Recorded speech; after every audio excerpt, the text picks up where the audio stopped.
Hi and welcome to the advanced video number 2.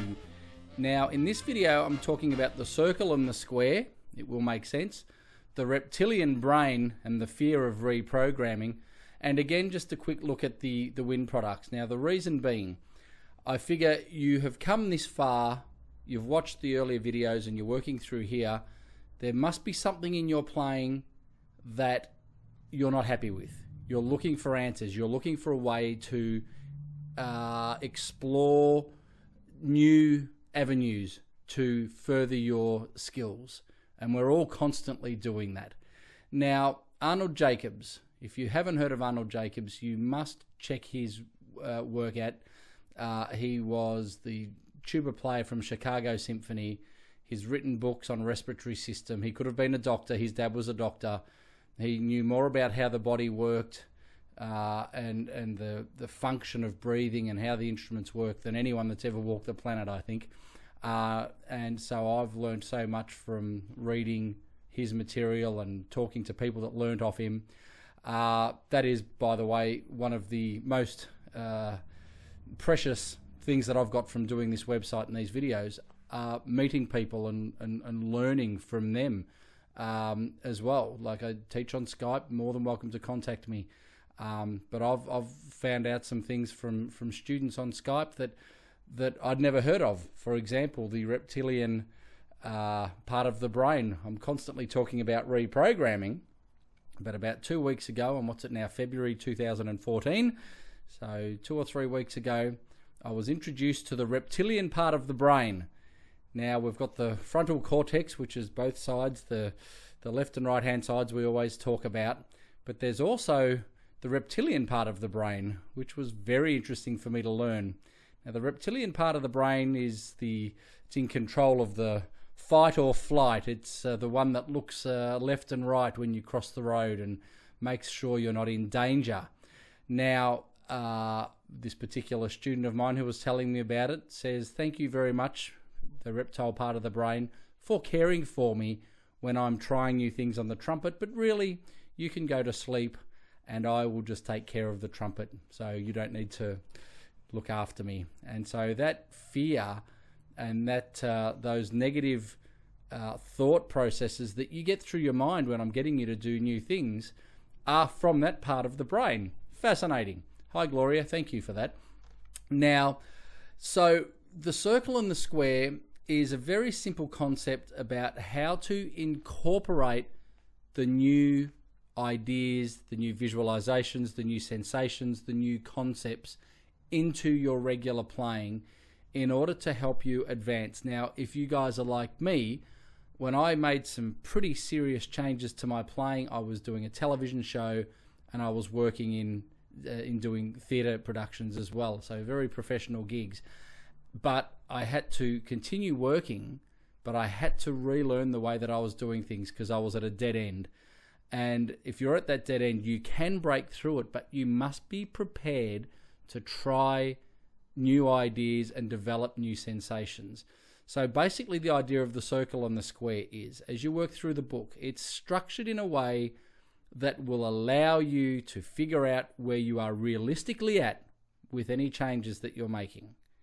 Then you go as far as you can. Now, there's plenty of people out there that get to the low C and they hang out there for a while because it's a development of sensations and it's a foundation building exercise that you can then build on top of. And the sensations that you develop that may be very different to your current playing will over time morph. You've got a great sound, your endurance is fine, you're playing all the time, but you want to improve it. You learn a new sensation which feels different. Now, asleep, Mr. Reptile, the difference is good. You need difference to discover new things. If you're worried about different approaches or different ideas, that means you want to continue doing what you've always done. And if you're hitting your head against a brick wall, that's not such a good idea. Explore new avenues, explore what you learn here, explore what you hear anywhere. Find something that is logical and works for you over time. The the exercises that we do and the sensations that we develop on the breathing products are a way of going, I didn't realize that I was doing that. It feels different. I get it day after day after day. And I also get, when we're using the visualizer and releasing the grip from the lips and the freedom of the air movement, people saying, but I can't possibly play like that.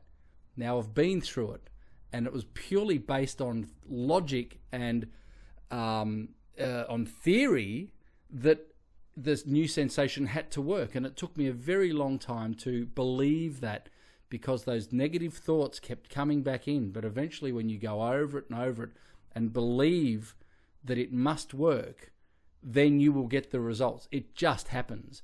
So basically what I'm giving you here in the videos is a 15-year process of how I went about making changes to improve my playing and get through those barriers. So the circle and the square. The circle is the new development stuff. The AU, the visualizer, the new sensations in the breathing products, all of that.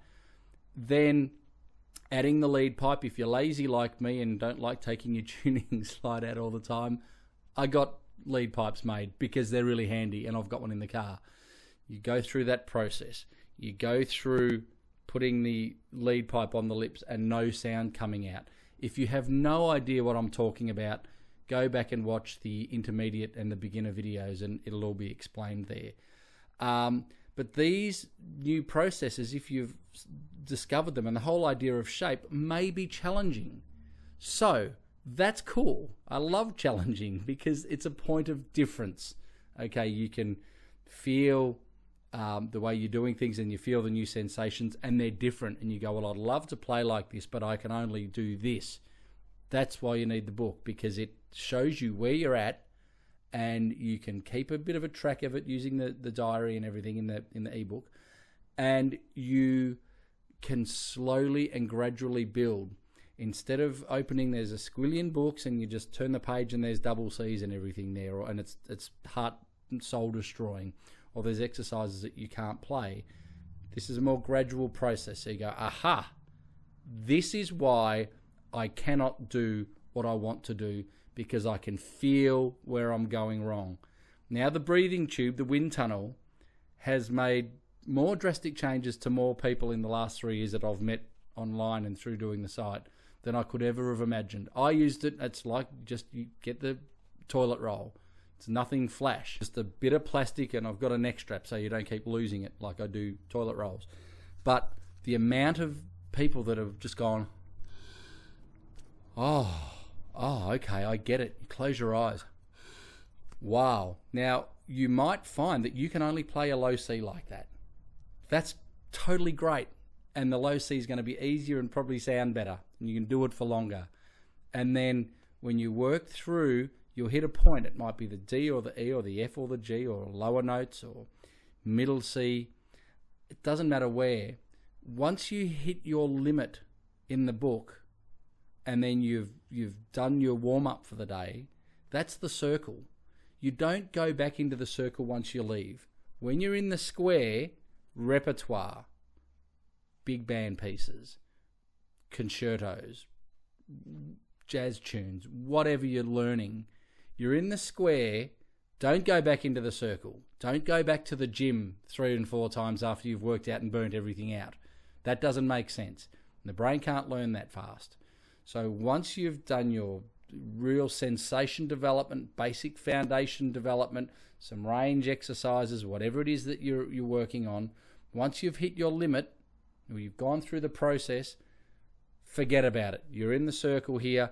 You know what I'm talking about when you're working on that piece, and there's the tricky bit there, and you go, oh, I'm just going to do that range exercise again that I did this morning. It worked really well, and I want to do it again. You've got to stop doing that, because it messes with the artistic progress that you want musically, and it also messes with your chops because you're burning muscles down pointlessly. So, circle, development of sensation and efficient playing all over the instrument. You hit your limit there, step out of the circle, Don't go back till tomorrow. The brain can't learn any faster than that. Get into the square, and no matter how much you want to go back and do some of those exercises, because you will, they're great. But when you're in the circle, focus on the music. If there's anything that I would change, I wouldn't change anything from the way I've done. But if I had to, I would have understood how to develop technically correctly, and then spent more time on the music. But because I couldn't play the way I wanted to, I couldn't focus mentally on the music. I just, no, I can't do that. I need to do more of this stuff. I need to get stronger. I need to blow harder. I need to tighten my lips more. Spend hours doing that. It doesn't get you anywhere. When you can, again, I keep saying it because it's so true, learn the sensations away from the horn.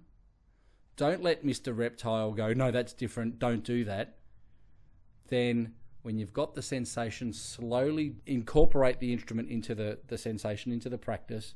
Go as far as you can, however small or however expanded it is, and it's forever expanding.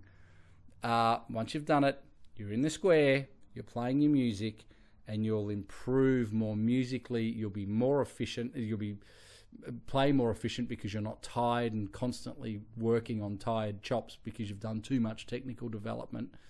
And so as an entire technician and musician, you'll improve more quickly. So keep that in mind, even with the routine you're doing at the moment. Circle, square, development, music, and keep a positive and healthy mind. Let the reptile sleep, and let the artistic side of the brain just flourish and play great music. At the end of the day, that's what we're all after. So I can't stress enough the importance of, if you want something new, find some new sensations. Check out the Wind products, grab the book, work through it. I guarantee it's something, once you've done it, you'll go, why didn't I do this a while ago? Because it actually really works. So that's video number 2. See you at lesson 3, and we're going to develop a few more little tricks that are going to help you out with range and articulation and just development, which it's all going to help with your endurance and your efficiency and your accuracy. See you there soon.